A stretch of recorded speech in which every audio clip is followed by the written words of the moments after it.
Hi everybody, it's ProbablyRed. Here to do the deck tech on Keelo Combo.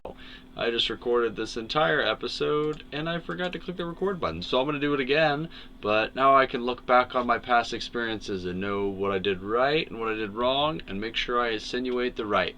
So, let's start out with our 1-drop. Ghostblade Outcast. It's a 1-drop 1/1 Unseen Exalted with Lifesteal. This card's solid. It can get us our Unseen Commando. Like a lot of our 1-drops and 2-drops can get us Unseen Commando with the assistance of Keelo, which is super awesome. And this has the added benefit of once it's destroyed or sacrificed, it gets put on. Like it can give you lifesteal for one of your other units. You can kind of like slow down your opponent if they're playing aggro. And it gives them a little +1/+1 bonus, which can be the difference between Keelo getting hit by a seer or not.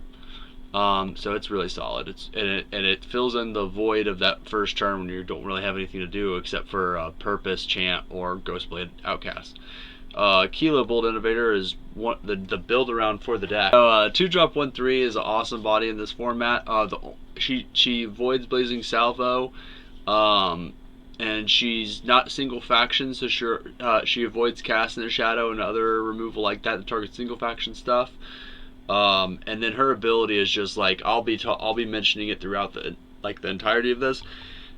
Nice thing about this deck is that it can survive without her, but with her, like if you do end up getting her, it just makes the deck go bonkers.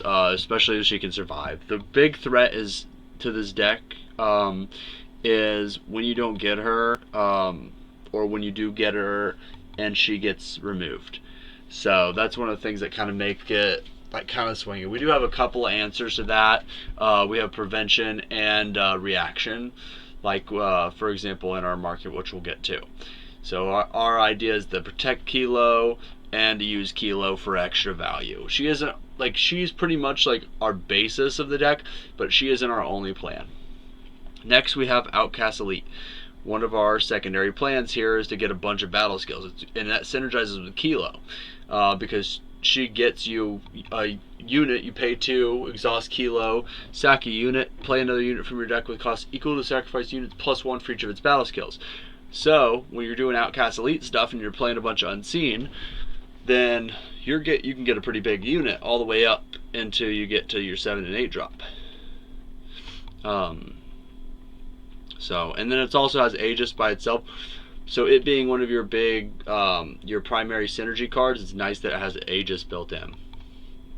Outcast Elite is awesome. Reborn Master, 2 mana, Justice, Shadow, 2 through Endurance. Your units with 2 or more battle skills have +1.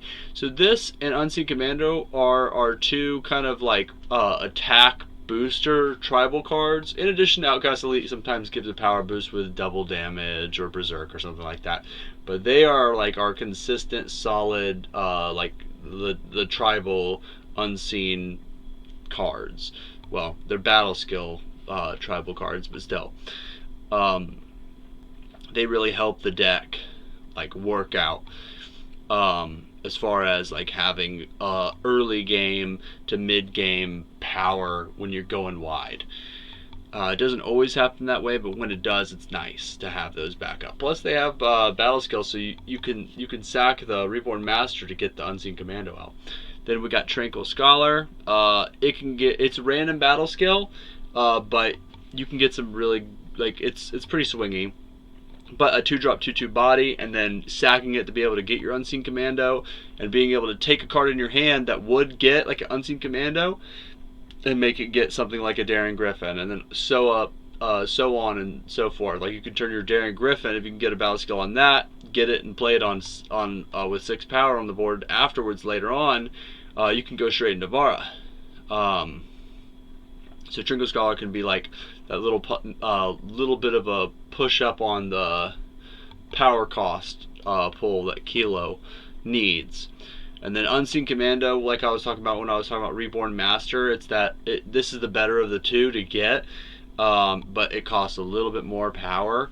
It just has better battle skills. You can sack it, go ahead and get Lita or Zadia, which we'll talk about in a little bit, but and it's just like on attack gives a +1/+1 buff. It's excellent. Daring Griffins are 4-drop 3/1 flying exalted reckless, but when an opponent plays a spell, you sack it.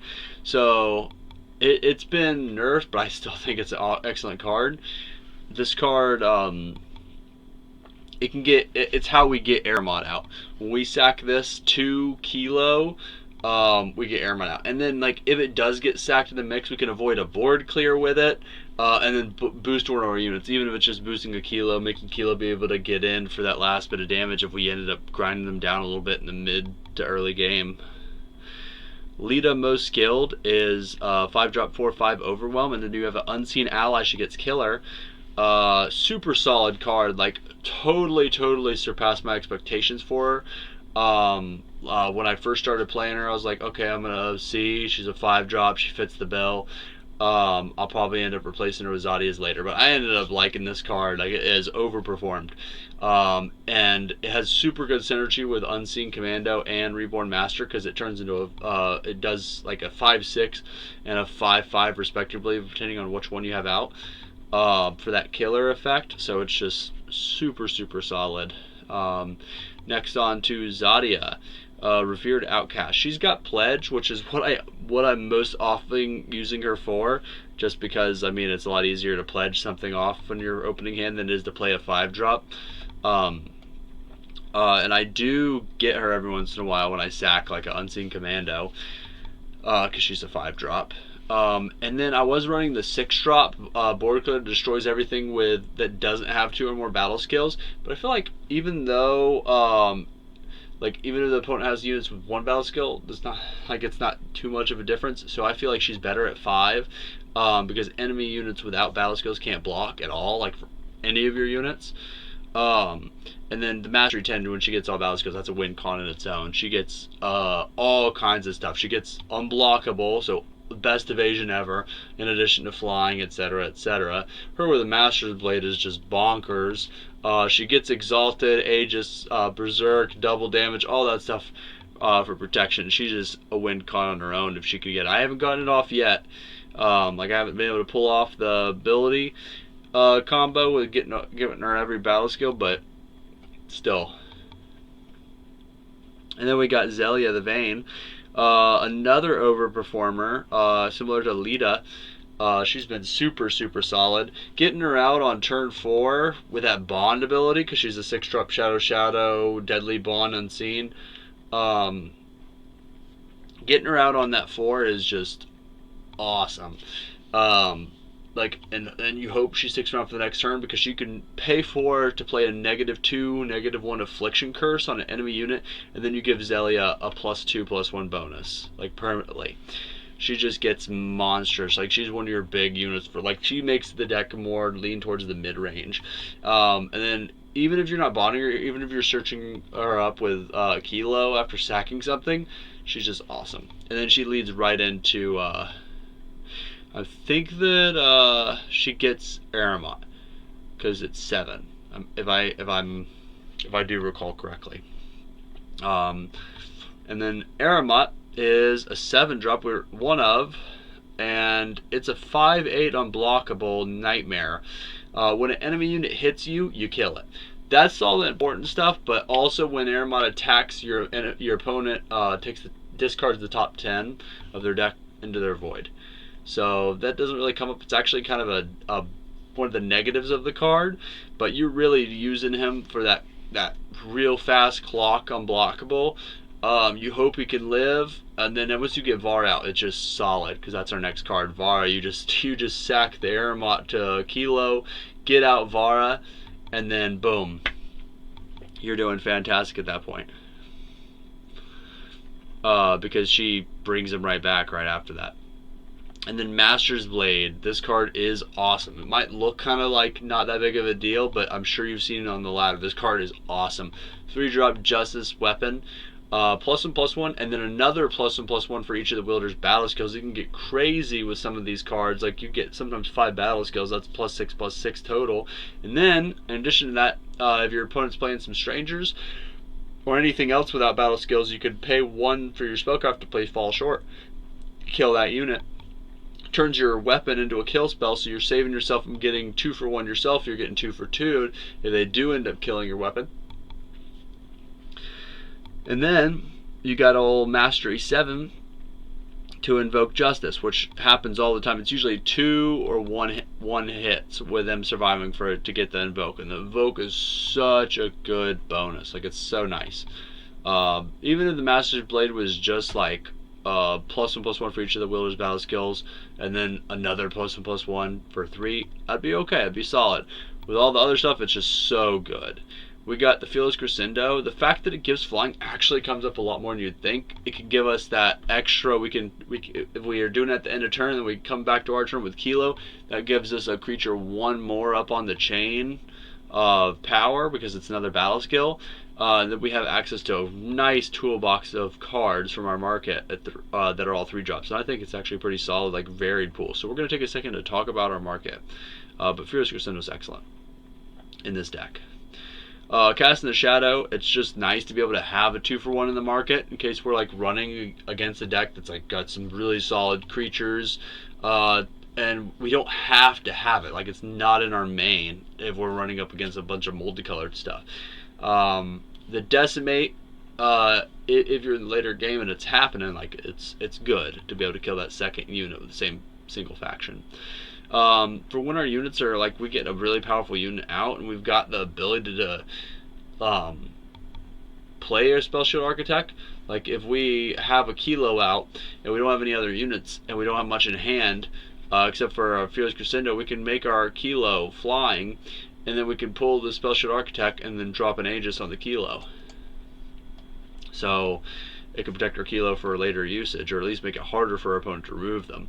And then if they wanted to remove both, at least we'll have this unit stick around most likely, because that's 4 removals, or unless they are playing Armory, and then they can just swing in and kill it. Triumphant Return is if we mess up and we didn't take enough preventative action to be able to save our unit, so we can just go ahead and get it again. It can turn anything with a ton of battle skills into a threat because it gives it that buff. So it's a solid card, even though it's a 3-drop kind of Dark Return-esque effect.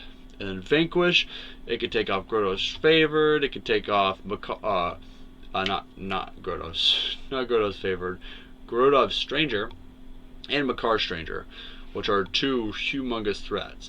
No, I'm talking about strangers being threats a lot, but it's just like, you got to consider what you're going to be facing potentially on the ladder. Another threat to this deck is Armory, for sure, because Armory doesn't care about Aegis. And then you got Wind Conjuring, which breaks Permafrost. So that's the deck, except for the power base. Oh, I just totally skipped Purpose Chant, Display of Purpose. Anyways, Purpose Chant is, we needed that's our 26th through 29th power, essentially, and it makes it so it's not as much of a dead draw when you draw those extra power. This deck does want the ability to get to 7 and 8. It doesn't want Airmod or Vara to just be dead cards if we don't get our Keelo going. So we want to be able, plus the fact that it's 3 factions, this makes it a lot smoother. And then we got Display of Purpose. Oh yeah, and just a quick mention, Invoke, it doesn't hurt to have that Invoke in general. We already mentioned that it makes it not a dead draw, but it's also like the Invoke can be really solid. And then we got a 3-drop Justice Primal Shadow for Display of Purpose. The 3 modes on this, we can steal enemy relic with 3 or less. It could be good against Sword of Icaria, or if they have like what's the Sack Shrine to Carve It, I think is what it's called. But yeah, we could take that, so just like take away their Majestic Skies, any of their really solid low cost relics. It's nice to be able to have that versatility at fast speed, almost like a trick to be able to like take it away and then block however we want to based on them not having the relic. And then we got the deal 7 damage, so we can kill almost anything toughness wise in the format, as long as it doesn't have like 12 toughness, or 8 for that matter.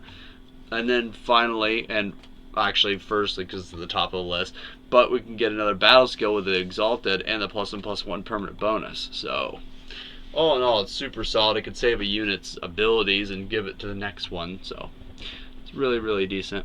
I'm loving this deck, and thanks for listening to my deck tech.